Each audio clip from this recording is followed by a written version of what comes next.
yanjye ni Muheto Sarto, ndi umuturage w'umunyarwanda utuye Gikondo.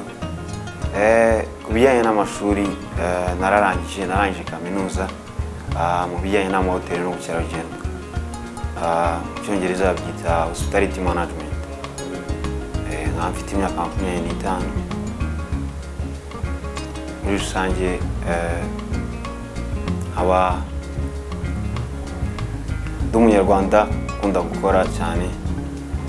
Mu by'ukuri icyanzanye hano cyane ni ukugira ngo influencing urubyiruko, dutere imbaraga urubyiruko, dutere ishema igihugu cyacu kuba hari icyo twakigezaho biciye mu byo tuzi, mu byo twize, mu byo ababyeyi bacu baduhaye nk'umurage.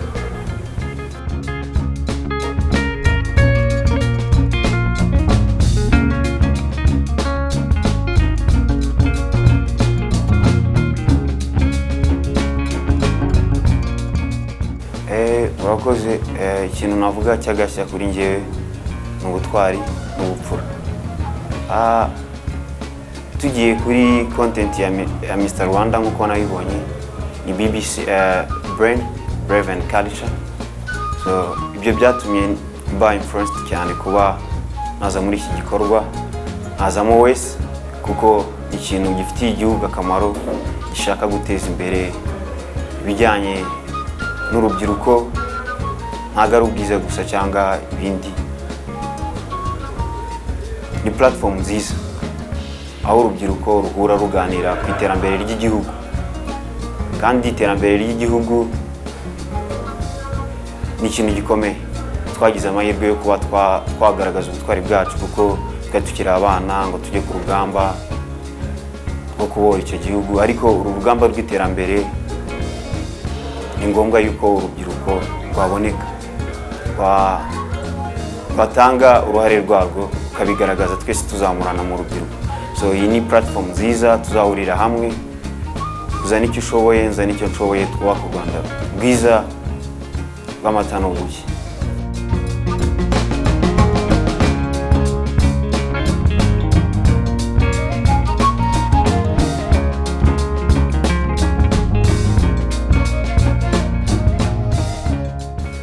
Icyo navuga cya impact cyane ni umushinga wanjye nyuma yo kuwukora 2017, bayita Muhe Hospitality Company. Izamura urubyiruko rukora mu mahoteli n'ibintu bijyanye n'ubukerarugendo. So kuba narabonye umusanzu byatanze, naravuze why not yuko noneho ntabigira ibintu binini tukazamura noneho urundi rubyiruko. Ubwo mu mwaka ushize tsubiye inyuma ho gatoya, rwazamuye abana barenga 124 babona akazi. Ndavuga why not noneho nimba hari umusanzu wavuyemo ntakongera noneho ngo ruzamura abana 500 cyangwa 600, dore ko u Rwanda ibyo rutanga ntago tugira mining yo ku rwego rwo hejuru, ntago tugira petrol, ariko tugira ubukerarugendo bwiza, tugira abaturage beza bazi kwakira ababagana. So mbicisha muri uwo murongo wo gutanga serivisi mu mahoteli, gutanga protocole, gutanga abashef, ibintu bijyanye na serivisi muri make. Ego.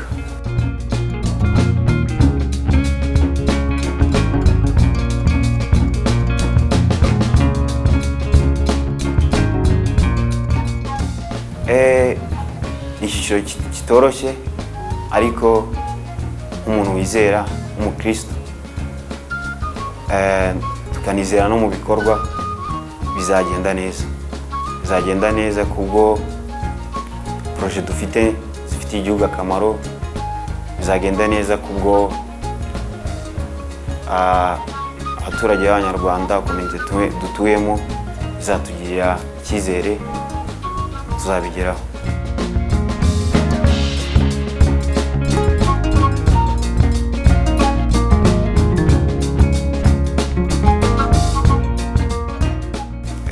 Nukuri icyo nabasaba, ibitekerezo birahari, bafite package nziza yuzuye, nk'umuntu wifuza yuko twazamukana twembi, twazamuka nk'urubyiruko tugateza igihugu cyacu imbere, ibashyigikire mu Muheto, ndabizi tuzabigeraho nitudafatanya ntabwo bizagenda neza, ariko nidufatanya tuzabigeraho twese dushyize hamwe nk'abanyarwanda. Impamvu mbivuze gutyo, sheni iyo icitse ntabwo ikibiri sheni, ariko iyo igifatanye ibiri sheni. So nidufatanya nk'abanyarwanda tugafata nk'umugozi umwe, tuzazamukana neza kandi tuzabigeraho.